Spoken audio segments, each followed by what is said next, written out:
But one of the biggest things I've learned from the last few months is that every perfectiony thing I had in me, whatever the idea that I have of like, no, you shouldn't put this out there because yada yada yada, it actually ended up making me not do anything. I was just like paralyzed, and I wouldn't do a content because it wasn't good enough or whatever it was. But like I always had an excuse to give myself, and it either came from like perfectionism, which is ridiculous because I'm not that much of a perfectionist person, but like I had to find an excuse, and then it came from there.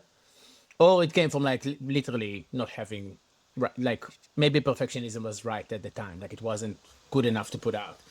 But I find now that like to putting the putting out made a new characteristic in me, which this characteristic of someone that's doing the thing helped so many other areas of my life that I'm against perfectionism now. I'm like fucking anti anti perfectionism.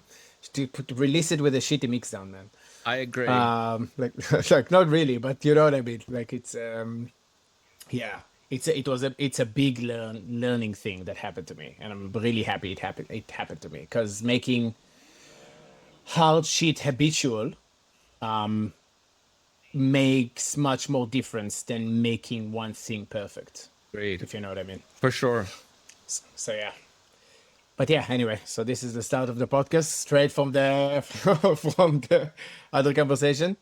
But yeah, thanks for coming, man. And been a while since I saw you. I think since we played Gold Coast. Yeah, Gold Coast, that I feel like that's funny the little last time. pub in the Gold Coast. Yeah. Yeah, man, that little party. But yeah, man, how have you been? How's you been doing Mexico just then? There was a tour thing going over there? You had like a party? Yeah, there was a festival there that I headlined, which was called Transcendence Festival. And the festivals that I play a lot more these days are what I call like wellness festivals. So, like drug and alcohol free, transformational festivals, which I love. And one of the amazing things about this particular gathering was that I got to collaborate with local Mayan people in Sick. these ceremonies. And I mean, for me, cultural collaboration is like one of the most like ignite like soul igniting things out of anything that I do. And that was like definitely like one of the most amazing collaborative moments in my life actually is to collaborate with indigenous people, and particularly with indigenous Mayan people, because I just love their Mm. tribal culture. It's just so alive and fruitful and hardcore, like really intense kind of tribal people, which I kind of resonate with creatively. So that was an absolute beautiful experience. That's epic. What did you get them to like record things as you were playing, or you collaborating with them like off stage? It was actually that we were doing these ceremonies that were like transformational ceremonies with the participants, and the organizer of the festival had basically asked them to come along and bring their traditional ceremonies to these transformational workshops. And he'd also asked me to come along and do like sound healing and bring, the music, the sacred music into the ceremony. And so it just occurred that they were coming into the workshops, getting up on stage with me, playing with me on stage. Yeah, We weren't right. doing dance music. It was like sound healing music as a backdrop to like a breathwork workshop. And yeah, just when things come together like that for me, it's like the meaning of music becomes so much more than just the music itself. It's like Fully. what are we using music for in life to help humanity, and like it becomes a very embodied experience. Like I'm doing it. This is happening, and also to do it cross culturally and to do it across the world and to be paid to go across the world to do that is like gratitude just coming off the Richter scale. Yeah, 100%. And you get like that's in those moments you see how music is like one of the only like universal languages that we still have that you can collaborate. Yeah, those like it's really hard to create a situation that everyone can resonate Absolutely. with a lot of other stuff. Like every other language, it wouldn't happen. I feel like you can kind of do it with like love can be a universal language. I mean, hate can be a universal language to put a spin on that. But music is the only one where you can collaborate using the same tool in that sense. Yeah, that's awesome, man. I heard, what was that? Can't remember what quote it was. When I did music for psychedelic therapy, I read this like Substack of one person that I really liked, and he talked about how music is. I can't remember what it was. And it's like a book, and there's like a quote from this book, and he says something like, "Music can be a better invention than fire, just because this is the only way that we this is the first time we can prove to ourselves that we can change ourselves with something we've made, because you made music is human made, only us get, like, only we get it, and you can emotionally change the way you are by doing a thing. You're putting out something to the world and it actually changes who you are on like a brain cell level. And that is the first time you've done that as humans. Like, that's the first time we've done something like that. It's a very good, like, it's a very good way of thinking about it. I never really thought of that before. Sen, I think that's why I create music, is what you actually just Right, yeah. described. Um, I think as a child, before I started producing music, I was just angry. And I didn't know how to change the feeling. And it wasn't a nice feeling, you know? I was Yeah. sad, I was angry, I was something, that I was like, I want to get out of this. And then suddenly, like, I met like the drum kit and beats, and I was like, oh, this is how I shift my anger. Yeah, yeah. Heavy metal, fuck yeah. Yeah, right. Is this how you started music? Absolutely, yeah. It's very like that need to shift my energy, that need to shift how I feel, and to find something that created empowerment. Absolutely, drum kit, heavy metal, thrash music back in the 90s.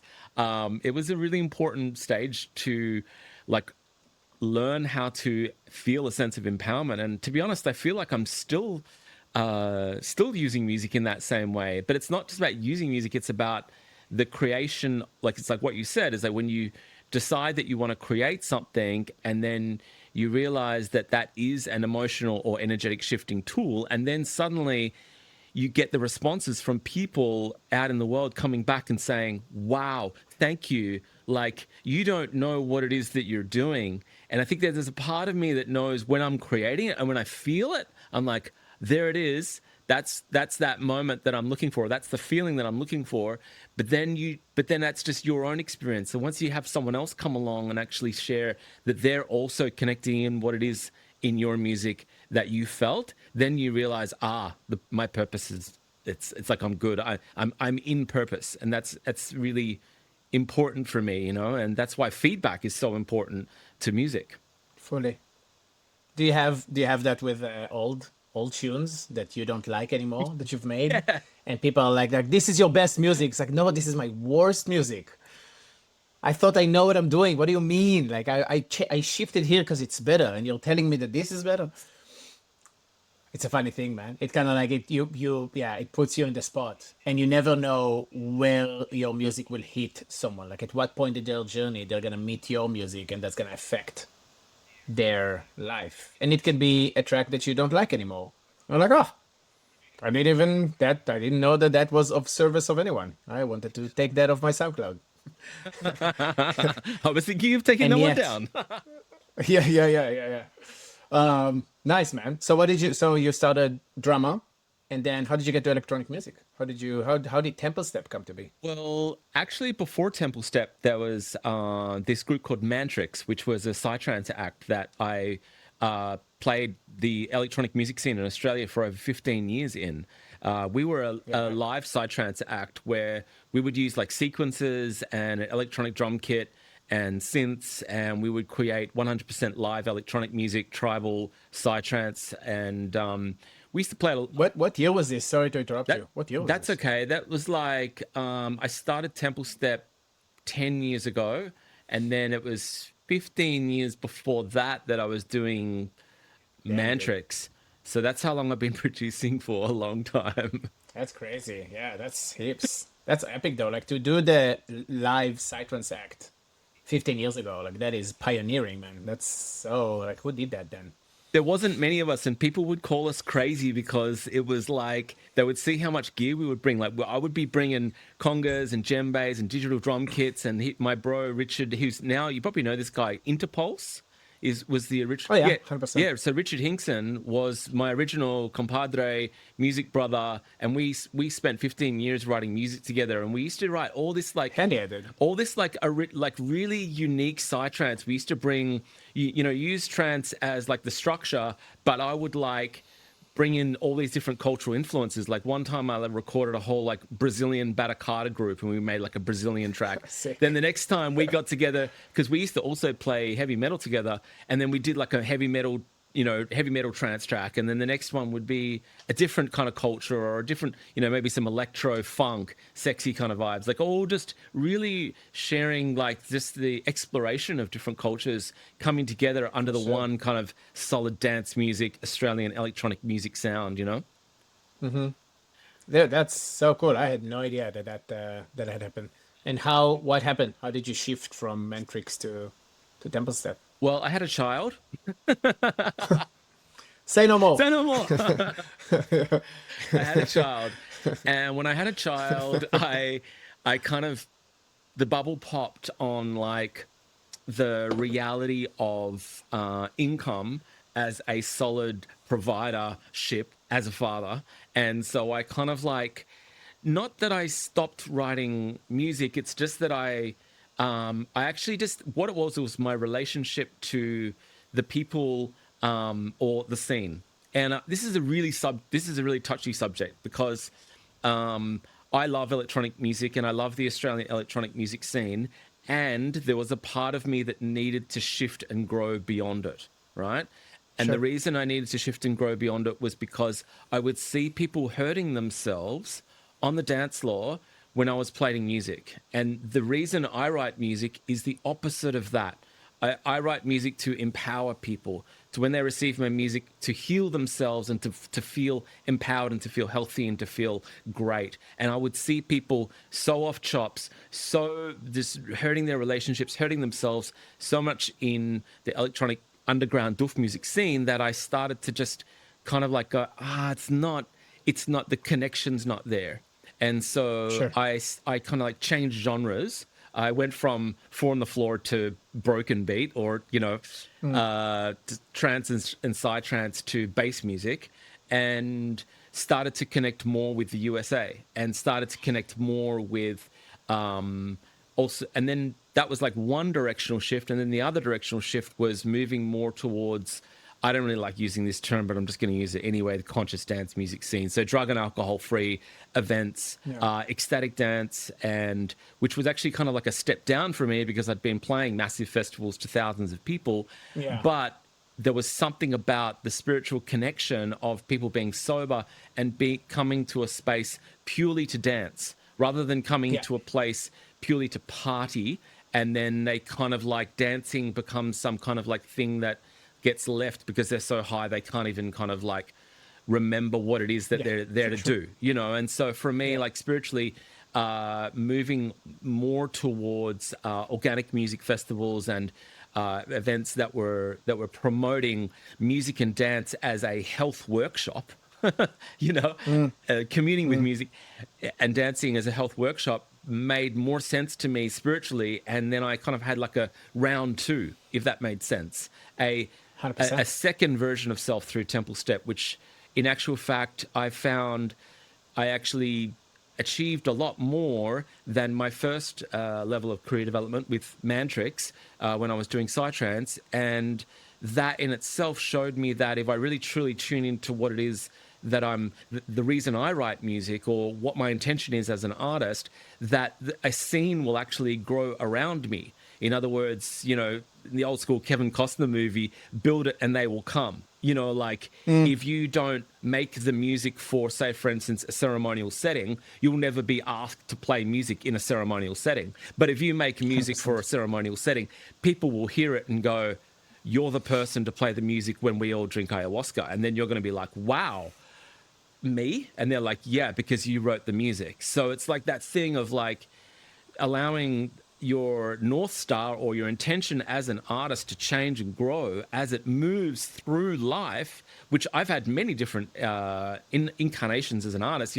One day I'm playing heavy metal, the next day I'm doing, other times I'm doing sound healing, other times I'm doing bass music, other times I'm doing psytrance. Yeah. And just allowing that freedom of expression to be there. Because inspiration, boredom can kick in so quick because you do the same thing too often. And boredom for me is like the enemy of my muse, my enemy of my creative spirit. So whatever it is that keeps me going as far as trying to do new things, which is usually new genres, usually new cultural connections, or collaborating with people in a way that is like, I haven't ever collaborated with a musician like that or a producer like that. And I love like listening to reference music and listening to cultural music and going, okay, how is it that I serve this collaboration? And I'm really looking forward to doing a collaboration with you and doing the same thing and tuning back into your music, because I've DJed your music for many, many years. And and so I love your music, and I really want to like create something with you that's like, again, a unique and new level to what it is that we do and love. Hell yeah, that's one of my favorite thing with collaborating is that I have to have different things coming into my production, because it's just me doing my production. I lean on the same tricks, the same things that I do all the time, and then they sound similar, which I don't mind. I think it's just who you are, and that's fine. But with collaborations, I say yes to a lot of stuff that I wouldn't have said yes if I would have made them, and it makes my music I don't know, get some different colors, which is very nice, because I wouldn't come up with those different colors. Or even if I would say no to them because it's not me. But it's easier for me when it comes from someone else. So I really like collaborations in this way. How does it feel now? How do you feel with like your project now? Is it like you feel tuned in with where you are? Well, I feel amazing actually. just to share. Yeah. I have a manager, which is insanely fantastic. Yeah. What a step forward. Yeah, it's who is also a personal assistant and also a label manager. So I have three in one advantages, because putting out your music through your own record label, or organizing a tour to the USA, or even just keeping up with your registrations and all of the administration as an artist. So much work to do all of those things. And so I'm so grateful for my friend Eshafe, who jumped on board with Temple Step about 2.5 years ago, when I put out that I really wanted someone to be able to come along and help me. I knew that my intention was good, and I knew that I wasn't really showing up to my artistry as well as I could. And I put out for someone, and I found someone, which was very rare to actually find someone that you actually think could actually manage you, because it's a very difficult relationship, and we still challenged, but we really actually come forward with much better outcomes for the project than if I was attempting to do it myself. That's epic. Is he Australian? She. From Australia? She. Yeah. Even better. Probably why it's working so good. That's nice. Yeah. Australian. She's Australian. She's actually originally from Nice. Byron Bay. And the other good thing about my manager is that she has a good connection with the USA. I need to have people that know about the international scenes that I want to stay connected to. Like, as an ethno-based producer, my biggest market is the USA. So I need to have people that know people there, know the scene there, know what it's like there, and that shouldn't be a mystery to them, because I need them to be like know people and know my industry really well. And so she's one of the rare people that do actually know that. But more than that, she's one of the rare people that actually want to do that job. Because there's not a lot of people. I don't really know. Like, do you know many managers that manage electronic artists, even in the electronic music Australian scene? Like, there's not that many, right? Yeah, fully. I feel like Australia, I get to know Australia more and more since we moved here. And Australia portray a dreamy, Australia is awesome. So when you come to festivals, and it's so colorful, best fucking people, all the things, but it's very hard to make a living as a musician over here. Like, it's basically not a thing. To just be an Australian producer that lives only from Australia. It's very, very like percentages. It's very low. So to have someone that can help you on a global level, it's huge. Which is probably why, because people are not can't make a career out of it over here, you wouldn't get people that want to be artist managers over here because they wouldn't get the fucking money. Exactly. Like in the end of the day, they need to. They you have to be global. And it's hard to be global when you're here. It's easy to be global where people come globally too. Yes. Because then, if you would have someone from the US, that makes sense because he knows what's going on over there. But yeah, that's amazing that you find someone from here. That's huge. So in the US, you do mainly ecstatic dances and stuff? Like, is that you're like honing in on ecstatic dances? No, the majority of the events that I now do are like people will ask me to headline an event. They'll basically hook up with a couple of local artists, and I'll headline an event at a venue, and then I'll also play festivals. There's a lot more like global bass music at the festivals than there is in Australia. Right. In Australia, 100%. it's more like the side stage, and you might get one or two artists playing a little bit of bass music, but the main floor is, side trance, whereas in the US, it's the opposite. Yeah. The small stage is the side trance, and the large stage is bass music. And so that I find really helpful. Coming back to that subject that you talked about around making money, I just wanted to just share that I've like grown over the last, over my career, always working for other people. I've been a producer for others or a ghost producer my whole career, and I've never lent on my own music as my source of income.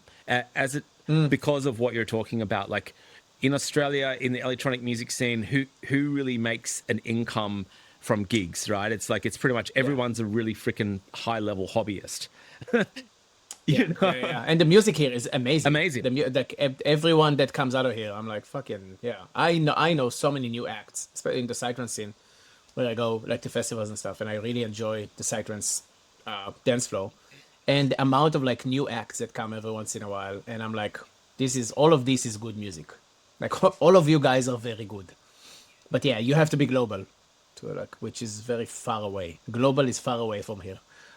Well, interestingly enough, I think it feels far away in the mind, but really and yes, it is, like the flights are long. But I think that the main thing is that people forget that one really important thing. A lot of Australian artists, and I'm going to put this out to all Australian artists that want to move to a new global level, and that is once you get over there, in other words, your first couple of tours, if you invest in yourself, in other words, have a job, so you have money to invest in what I call investment tours, get overseas, and then suddenly you'll realize your worth. Suddenly you'll realize you're exotic. Suddenly you'll realize people are like, wow, like you're from Australia? Who are you?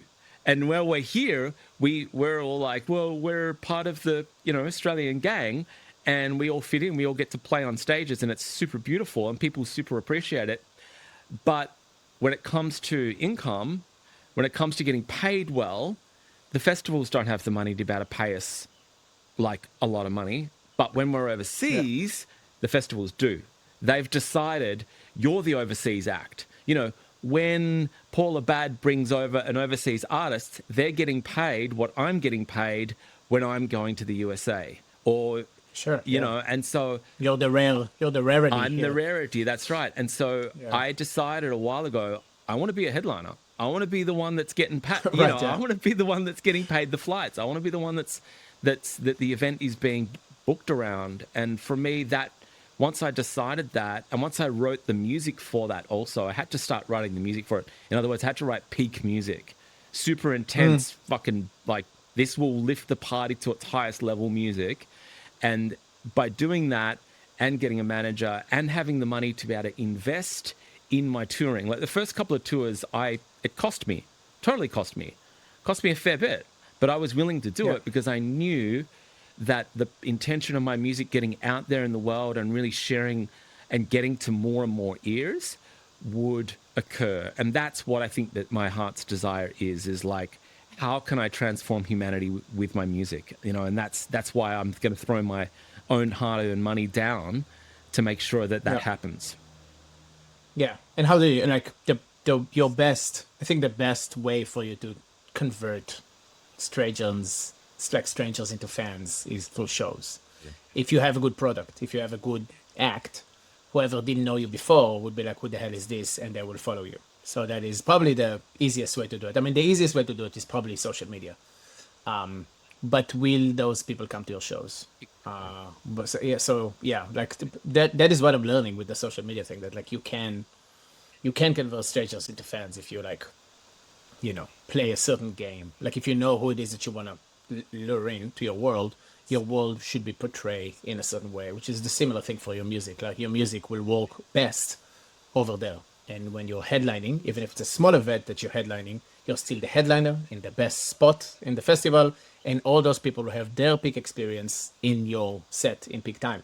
So it's just the best way to convert, like people that didn't know you to people that want to see you again, 100%. which is huge. I had the same thing with like the traveling and stuff at the beginning, and like you put a lot of money into doing the thing, and then you make so many connections, and if you're not a dick, basically, you're probably gonna be invited back. If you have a good product and you had a good time. And yeah, it's still probably the hardest from here because it's so far. So it's probably the biggest investment. When it was from Israel to Europe, comparatively easy. Israel to America was a bit harder, but like was traveling and all this stuff, and if you just eat white bread and hummus, then you're fine. You just lower the standard enough for it to be like just like fine. You can pull it off. What do you think would be like the like? Because I agree with everything you're saying, and like considering you're like, okay, I want to be a headliner. What's the biggest shift that you can take? Act. What is the best action in order for it to happen? Is like change the way you write your music, or is like, yeah, what is it? What's the number one? That's the thing that had the best like return on investment. Yeah, write peak music. Write the music Yeah, that is the peak of the event. sure. Be- That makes a lot of sense. But yeah, I feel like that's not where my head would go immediately. But that makes much more sense. I think that when we write peak music and we hear it coming back, our cells change and we believe in ourselves. And then when we believe in ourselves, we start to act, behave, and become that level of people like, I'm going to trust you with that position, because that's what a booker or an event manager is doing. They're placing their trust in you, right? Like, are you going to peak this party? Yeah, Is your energy going to be able to take it there? And also, I don't think it's just like hearing yourself writing the right music, but also like, what is it? It's like having a good enough live setup. Like my live performance equipment has taken years and years and years of configuration, and I've had many different iterations of live performance equipment that I feel now is like really works for me, as far as it provides both a visual performance and also sonically what I want it to sound like. And also the other thing that I think the third thing is, so one, write the music, two, have a really great live performance rig, or the way that you play, whatever it is, it should be your best. And then the third thing is learning to be embodied, like actually learning to be seen, learning to be vulnerable, and learning how to dance in front of people, and learning how to share your energy, and learning how for that to be an authentic thing, and learning to be vulnerable in being seen, I think is one of the key things. I think yeah, there's a lot of artists that they write great music, but then they get up on stage and they just freeze up. yeah, They don't know. yeah, yeah. That's why I drink beers. I was like, oh, this is okay. This is fine. This is, yeah, yeah. A beer every, yeah, 2 beers a set or something. Look, whatever it is, I haven't got any judgments around drugs and alcohol. I love drug. No, no, I I, agree. I agree with you. You're not wrong. Absolutely, and Yeah, I love to have a drink while I play as well. If unless it's a sober event, of course. yeah, yeah, yeah, yeah, But at a yeah. festival or a club, which I play both festivals and clubs that are total drug and alcohol festivals, and clubs obviously are as well. Yeah, I love to drink as well while I play. And having said that, to shift the energy of a room and to shift the energy of an entire festival dance floor, the level of embodiment that needs to occur within yourself is huge. So, like, if you have an intention that you want to make a whole dance floor peak, are you mirroring that energy? Are you mirroring that intention? Or are you just hoping for the best? Because when you step into that level of embodiment where you're like, I am going to share what is it, unfettered or with no Yeah. No filter. no filter. This is you. Yeah. What it is how much I love the music I'm playing. Right. It's not how much I love me. It's not how much I love temple step. It's this. It's me showing you with my body. This is how much I love this music. This is how much I fucking love this music, and you're expressing it with all completely unfiltered. And I think that becomes very magnetic. People start to really be like, "Fuck, that guy loves his music. That guy just loves his music." And like, what's not lovable about that, right? Like. Yeah, that right. just draws you towards it. It's not about, God, that guy loves himself. God, that guy loves his equipment. It's like, even though those two things occur, I do love myself, I do love my equipment. Most of all, I want to share, this is the music that I love. And so the way that I do that for myself is obviously put as much work into the set as possible. Make the set every single time as good as I can. And if it's rocking my world, and I've got the headphones on and I'm playing, I'm like, this is the best music I could ever share right now. And I'm sharing that through my body and through my dance and through my face and through my expression. I think that becomes a highly addictive thing. People are like, I want more of that. Give me more of that. That guy's energy feels really good. Let's go. He's gonna peak the party. You know, he's gonna really take us there. Were you always like this? Oh, that's from recent years. Were you always like keen to fucking, I don't know, embodied and like dancing in front of people and stuff, or you learned? Yeah. Yeah, that's it. That is, I feel like that's a hard thing to change in yourself. Yeah. From the loving your music to the embarrassment of being in front of people, to then changing both. And because authentically, if you have doubts in your music, which all of us have, then it wouldn't feel authentic to go all in and dance. Though maybe it is, I don't know. But I can see me with my own things. I can, like, especially, I'm not an ecstatic dance person. I appreciate those dance floors like crazy. I think there's nothing better than sober people absolutely losing it to your tunes. And those dance floors always dance so much. Like, they really listen to the music rather than, like, waiting for a drop, doing the thing. Which I feel like you can get everywhere, but like, because of the way it's structured, that is all they came to do, to dance to music. So it's just inevitable that is the experience that they're gonna have. Yeah.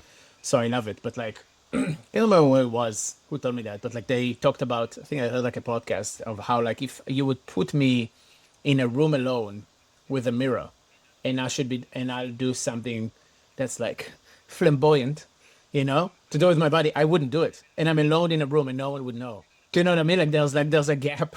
There's a gap there that is like a high school gap. Like, that's from like years and years and years of me, having those things. And then when you're in, that is where the infectious, right? Like, when you have like a really high energy, I can see how that can change with the infectiousness of like a crowd doing it and stuff like this. Because I would dance more on stage if they're loving it.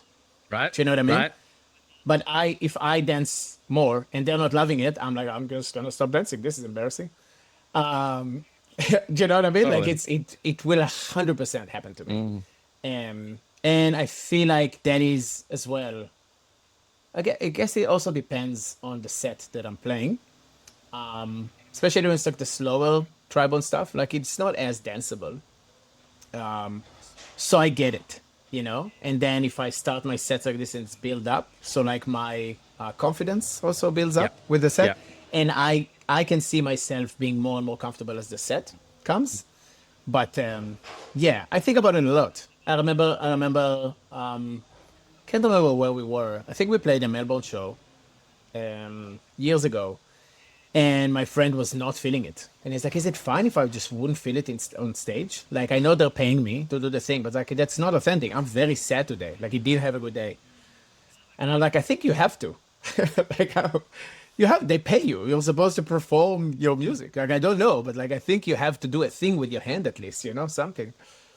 And yeah, it's funny, like sometimes it's hard to switch off life because you're a performer and you're there to entertain.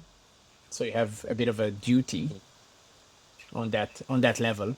But I can also see how it can be the other way around. It can be hard to put it out. Maybe in ecstatic dance places it's a bit easier as well because everything is open. It is, for sure. And Yeah. also learning to express yourself without inhibition, without drugs and alcohol in your system is a trained thing that you want to raise. Yes. Yeah. And let's not let's also just talk about like what Australian male culture is taught, or I don't know what it was like in Israel. I mean, I have a lot of Israeli friends, but Probably worse. probably worse. Okay, so when I was growing up in school, if I danced, then I would be beaten up, put Yeah. down, Yeah. repressed, depressed, repressed until I was depressed, and told whatever it is that you're doing there doesn't work for us, Yeah. right? And so that was the bedrock of my understanding about expressing myself. And then what occurred is over many years of playing and writing music, I started to form an inner rebellion against the bullies that were repressing me, that actually I realized they've ended up in shit jobs, working with unhappy marriages, being depressed in the suburbs. I'm touring the world as a DJ because I've set myself free from their conditioning. And in that way, once I'd even gotten past the rebellious aspect, it just became a way of life. So first there was the fuck you, I'm just going to be myself. You can't tell me not to dance anymore because I'm the one that's being paid to be put on stage. Then there was the letting go of that rebellion where it was like, no, no, no, you're born to do this because it makes humanity better when you share your music and when you write amazingly beautiful music and you bring beauty and power and incredible vibrations into the planet. So you could see the stages of the evolution going on in my brain, Acceptance. Yeah. around it.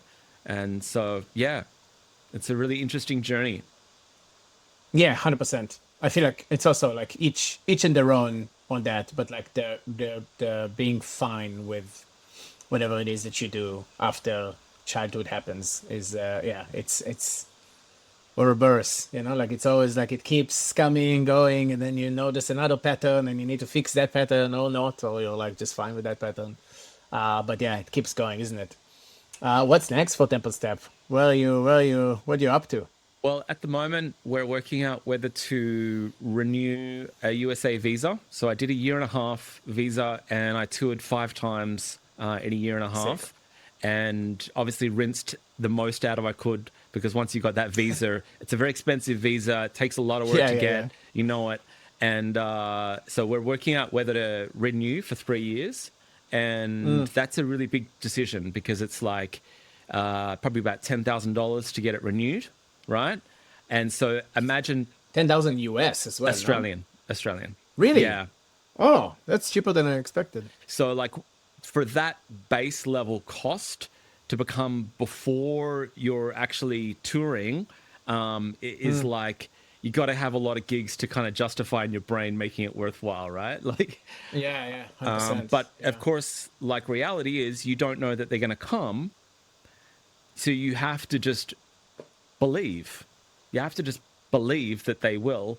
And I'm already getting offers because I've been there quite a few times and people will like ask me, oh, can you come back? And at the moment I'm like, I can't come back. And that's really painful for me because I'm so used to being able to just walk through, show the visa and just go through. So that's one big thing as we're looking at that.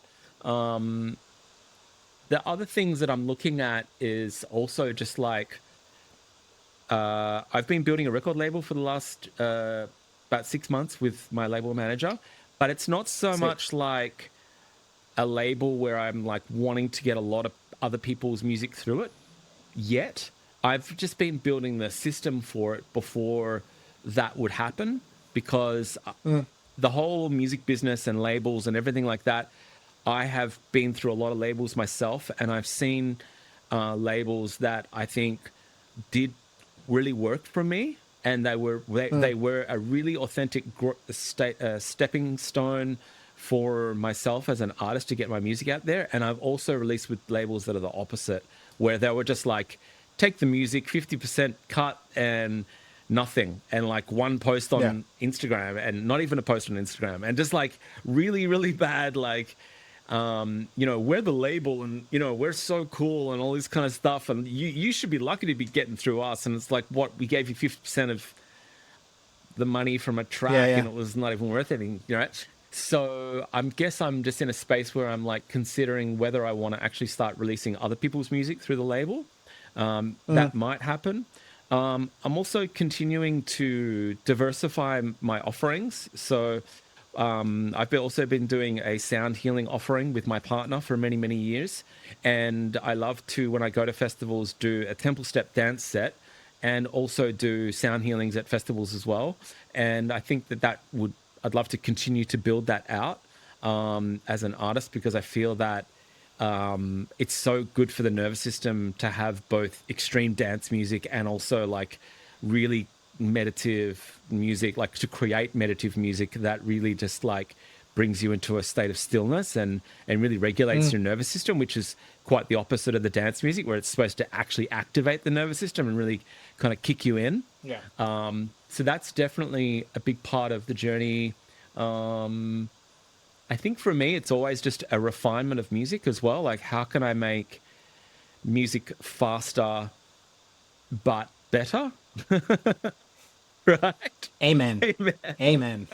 Amen. Faster and better is great. And so, like, cutting off the dags of like, what are the parts in my creative process that are like taking way too long, that don't really have that much of the results by the time I finish the track, is a really big question for me. I also haven't. You're a storyteller, right? Like a lot of I just remember from your last album with the tiger. Is it your last album? I feel like it's your last. No, that's quite a few albums ago. I mean, I haven't really actually. You know what? Really? I haven't released an album since then. I've just been releasing singles. Yeah, an album. Exactly. Yeah. But that one has a lot of stories in it. Like the atmospheres change from track to track, if I remember correctly. So it's almost harder. There's no tricks to telling a story. There's tricks to building it after you know what the story is, but because you use so much live instruments and it's different, man. It's not just like sample on sample on samples on samples or whatever. Like it's harder to shortcut when you try to tell a story through that type of musicality. Because if I write my Xenon stuff, for example, and it's all synths and sound design, I can shortcut. Like I can shortcut a lot. And I love it. Like it's not really a shortcut. It's just you know what you're doing. So you got the thing going. There's an oiled machine to make you go from an empty page to like a lot of ideas that make sense together. And I can build a narrative easily with things that I stack on as tricks. Like fast, see if that's gonna work. Oh, it's working, and I can duplicate that, change it a bit. When you tell story I feel like when it's musical, like live instruments, it wouldn't even it's less repetitive because there's no phrases that repeat themselves as much as there's like chunks of musical moments, and they need to make sense in the overall 7 minutes, 5 minutes, whatever it is. So you can never shortcut this. If anything, it's just gonna make it harder to not harder, but like it's harder to choose what moment can lead to what moment. Because when I worked with Amani on Afar, the Pere and Liquid Bloom album, there was so much live music with all his friends and like some samples that I had, and I've never worked like that. Oh, not that never, but like it's different. You build a narrative on a bigger scale, and that was comparatively new to me. And that there's no shortcuts there. You just go from one chunk to the next, and that note leads to this note, and what does it make me feel when it goes there? it's too early. So how do I get from here to there? And like, yeah, I can see how it actually takes more time when you're when you're doing the musical, that type of musical stuff. It does, and just so you know, that Afar album was one of my favorite albums ever. I've DJ'd so much Hell of yeah, that man. track. I love Thanks, dude. totally. And Liquid Bloom is one of my Thanks. greatest friends and collaborators on the planet. Like because Yeah. we speak a very similar The one and language. only, The man. one and only Liquid The one and Bloom. only. The one and only, man. Kapalo on him. Man. Absolutely. What a legend. Yeah, no, it's Yeah. definitely a big thing, like working more with acoustic musicians, and I'm actually still doing it. And actually working still with a lot of Israeli musicians because, goddamn, you guys know music, man. I love Israeli musicians. They are just another level again. And I've got a new track coming out that I've been working on that features, again, do you guys know, do you know Avishai Barnatown from the Byron Bay area? He's a flute player, and he played a lot of the original Right. flute parts on some of the original Temple Step music. Sick. And also this incredible vocalist called Fazir, who's an Iranian vocalist. So I'm really kind of still bringing in a lot of those kind of like traditional musical instruments, but then fusing that with some really like hard drill bass music, kind of like edgy kind of vibes. And I'm still really excited by fusing acoustic with electronic. I think it's still my favorite point. And as you say, that difference between using live instruments that are always changing compared to using compared to using electronic instruments that are more like looped based things, you know. Yes. And one of the ways that I am making music faster, even though I'm still doing the long way, is particularly in learning how to audio engineer with more speed and learning better quality plugins to be able to use that make the process quicker and not as time consuming as it used to be. Sometimes my mix downs usually take 30 hours or something like that, you know, because That sounds horrendous. It's horrendous. Your mixdowns take 30 hours. I quit. Man, after 5 hours, I quit. but not anymore. That's what it used to be. It used to be. Oh, okay. No. Nowadays, it's a lot quicker because I've learned to use much quicker tools. Right. You know, even using AI tools, not that they're really AI, but they're just like Yeah, they analyze the audio curve and, exactly. Things like that, and doing as I'm moving from those more old school tools into the new school tools. A/Bing and checking, are my results dropping even though I'm doing it faster? And generally it's like, no, the new tools actually do sound as good as the older tools, and they're faster to use. So I have really changed my approach to that. I'm also not as a perfectionist when it comes to editing audio of takes of recordings. I used to be hardcore about that because I really wanted to put my acoustic elements forward. Rather than having big synthesizers. And I think that paid off in the early days, but nowadays I'm able to edit takes and recordings a lot quicker and feel like I don't need to be so hella perfect about it because a lot of the plugins that I do will speed up my workflow. In what way? Can you go and refine a take if it wasn't the best take? Is that what you mean? Well, yeah, using things like Melodyne and things like that for sure. Right. That makes sense. But even like when it comes to like audio engineering, like I used to spend a long time, you know, mixing vocals because I have a fair bit of vocals in my music. And nowadays I can just use like one plugin, like the latest vocal plugin I've been using is this thing called Topline from UAD, which is an EQ, a compressor, a saturator, a reverb. It's like all in one, and you can put it on, and in 10 minutes I could make that vocal sound like as if I would have spent, you know, maybe 40 minutes on it. And then when I'm doing that for layers of vocals, that really helps. And so again, just looking at ways that I can still keep the quality there, but it gets a lot quicker. And also, as we spoke about at the start of this session, was just removing the perfectionist, really just removing the perfectionist and posting not perfect, releasing not perfect, you know, getting out of your own way. All of that stuff is still occurring simultaneously. And what's also occurring is recognizing that I'm okay with how long I take. In other words, I feel like I'm a producer that is more of like a quality, not quantity producer. Other producers are more like new track. I I'm like one track to their 5 tracks. But for me, that track will end up maybe having quite a few more plays on something like Spotify than a producer that's just pumping out heaps of electronic music. So that for me, that aesthetic, I'm okay with. I've come to peace with that without it being like I should be doing more output. Now, when it comes to social media, I'm the opposite. I'm actually attempting to put more output, less, Yeah. because I'm finding that I've been too much of a perfectionist in the past around that, and then my social numbers are down, whereas my Spotify numbers are really high.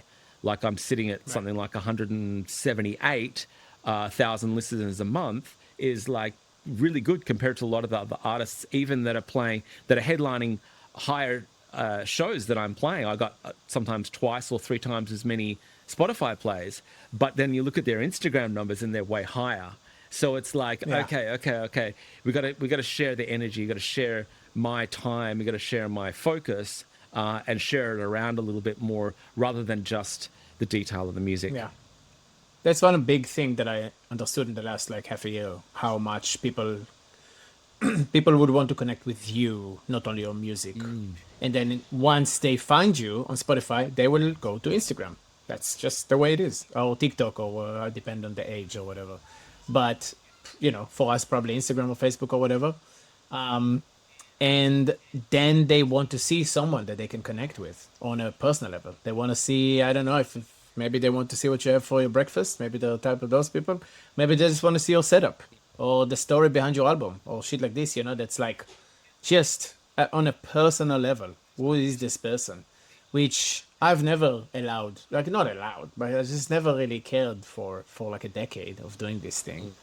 And all of a sudden, so lo, how do you say, lo and behold, however you say those Yeah, words. lo and behold. Yeah, lo and behold. That's weird, man. Why do you say lo? I don't know. I think Lo and you behold. were Yeah. low, but then you beholded the truth of what you needed to change, or something like that. Right. Okay. I said like it came out of like I felt like it was the word, but then as I said it, I was like, why do I say low? Anyway, lo and behold, people come to connect with the person that does the thing. And it's funny because I had this I wanted to say it in a reel the other day, and I was like, I ChatGPT'd like, is it a good assumption to think that people will get booked more for like bigger numbers on Instagram than on their SoundCloud or Spotify?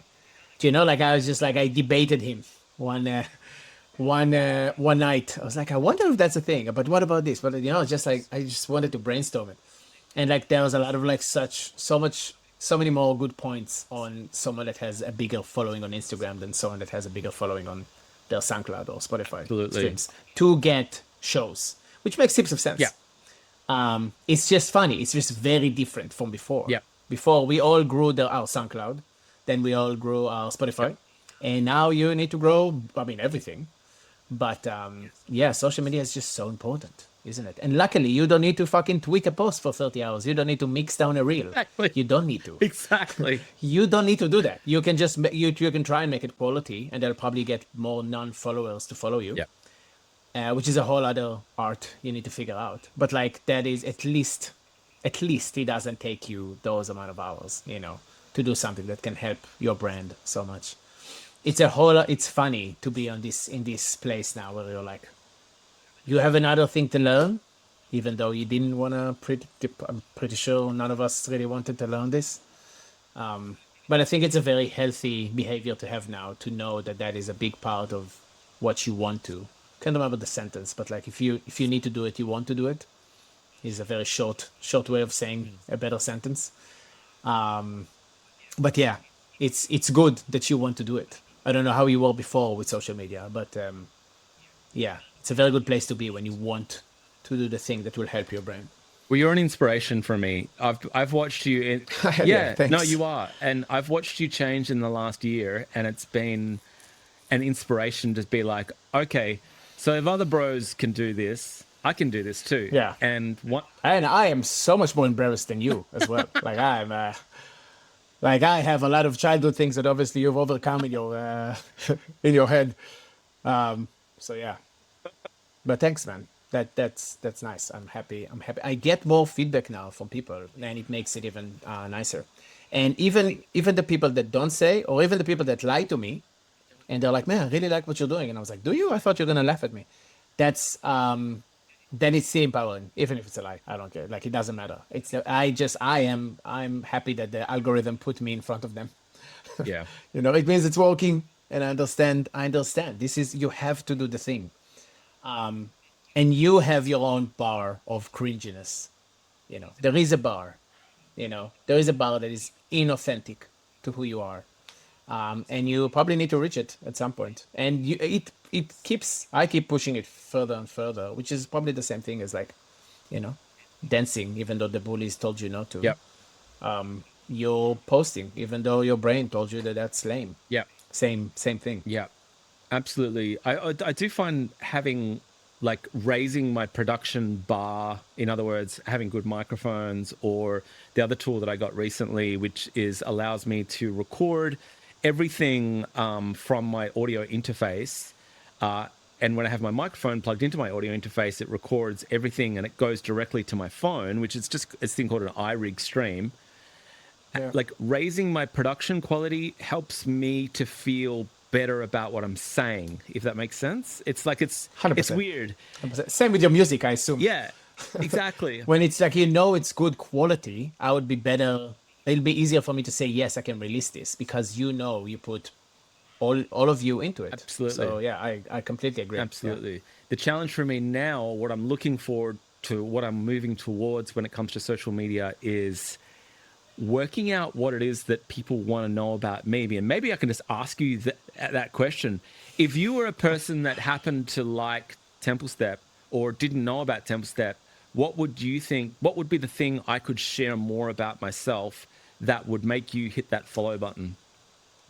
For me, I want to see how do you produce because your mixdowns are fucking great and you make very unique music. So I want to see production stuff, but I'm a producer, so that's not fair. Yep. I would say exactly what you just said to your fans and be like, what else would you like to see from me? Thank you. Because these are Thank you. these are the these are the people that follow you. And yeah, we can talk about it off air because it's almost the end. But I would say that like there's a few things that will make people go from non-followers to followers because you want to get non-followers to come. Even though you want to satisfy the people that already follow you, but they will probably get satisfied because you're going to share more. And if it's going to keep being authentic, then they will just want to keep seeing it. But the way you can get other people to come is to take stance on something. So if you go hard on conscious festivals, right? Or if you're going to be like, you don't have to have an enemy, but if you are a brand that wants to have that as one of your content pillars, it's called, I don't know if you've ever dabbled with content pillars before. It's something very big that they talk about when you have a social media following or like you try to build a personal brand. So your enemy can be alcohol, or it doesn't have to, but like your enemy can be, we don't have to hide behind the facade that we've been brought up to believe in. Let's be authentic. Let's connect on a personal level. Let's get music that, and you need to refine it in a way that's not cringy, right? Like you don't like to say conscious music events or whatever, but you have an obvious client in mind and you should talk to that client. And those people would be your best clients. So if you would talk exactly to them, more of them will come to you. Rather than to say, I'm a music producer, you'll be like, I'm a conscious party, whatever the term is without it being cringe, is probably the thing you should lean on.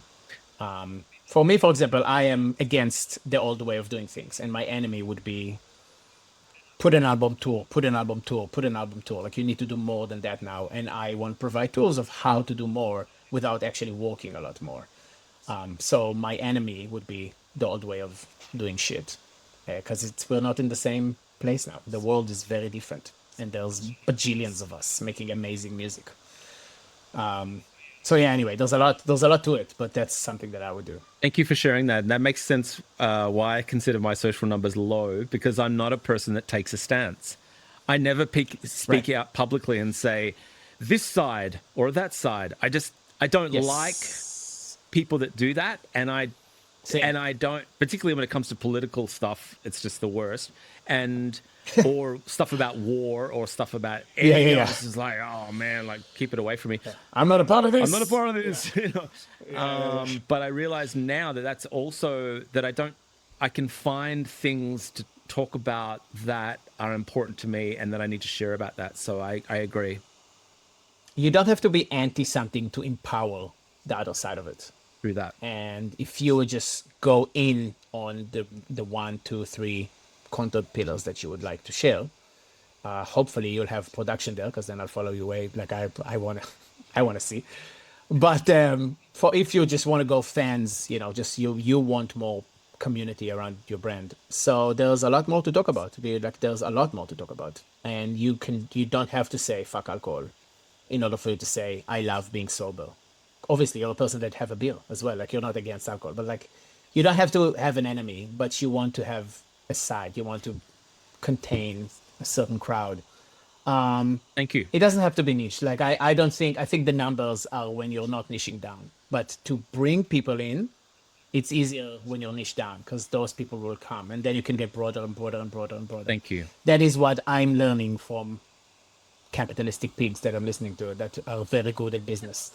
So Thank you. they're like they have really good points. And then you just need to make sure you're authentic as you're doing it, Thank you.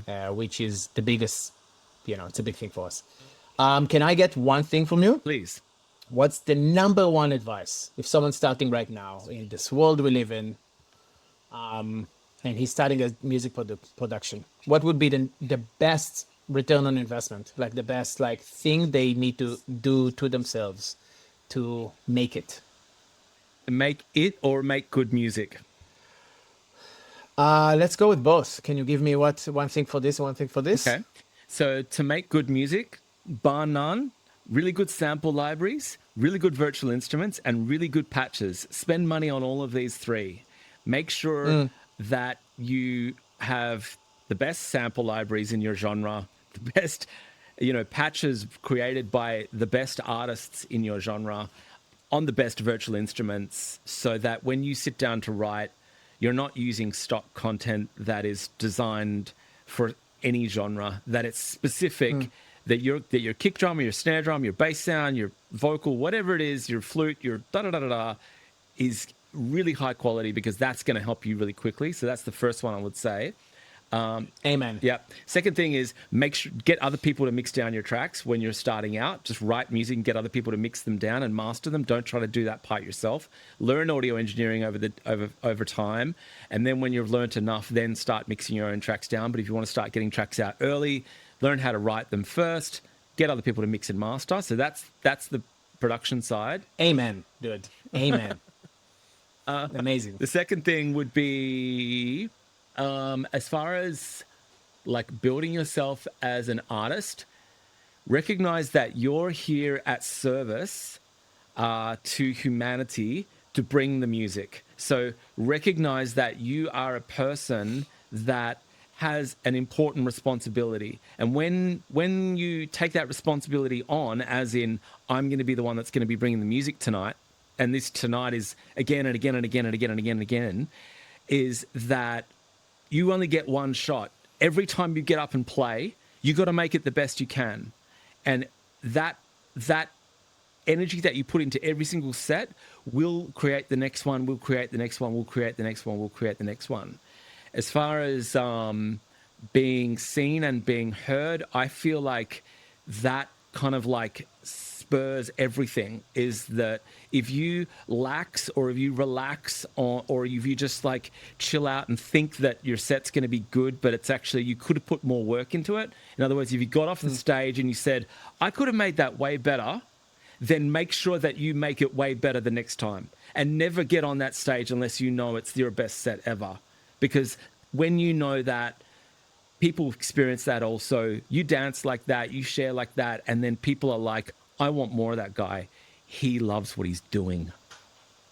Hell yeah. Amen. Love it, man. Amazing. Thank you so much, dude. Fucking great to talk to you, man. I'm excited for our track, and I'm excited for this to be out in the world so people will have your knowledge in their eardrums.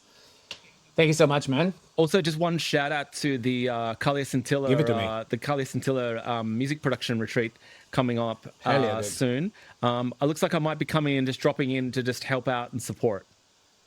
Hell yeah. I didn't know that, man. That's epic. Fuck yeah. So I'll see you very soon, man. We'll see you soon. And if anyone's out there that is listening to this, do come along to this retreat because it's going to be insanely epic.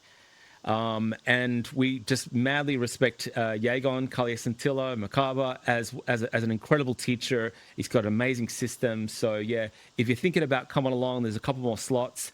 Do get yourself a ticket to that incredible retreat because these retreats don't happen very often. And when you do, you got to jump on them because they may not occur that much into the future. Like, I don't know, like it takes a lot for people to do what he's doing. And and so you really got to, like, if you're wanting to step in, then that's a great opportunity to step in. And that is in that containers where transformation happens mostly. When you learn with people and you learn from the dude Absolutely. that does the thing that you want to do. Yeah. Absolutely. 100%. Amen. Let's all do it. Yeah. Thanks for that. Agreed. Thanks so much for your time. Awesome, dude. Yeah, thank you, man. I stopped the recording. I let it do the thing. Dude, thank you. It's not even actually configured. I actually did select my audio interface, so I'm a little confused. Just give me 1 sec. I just gotta just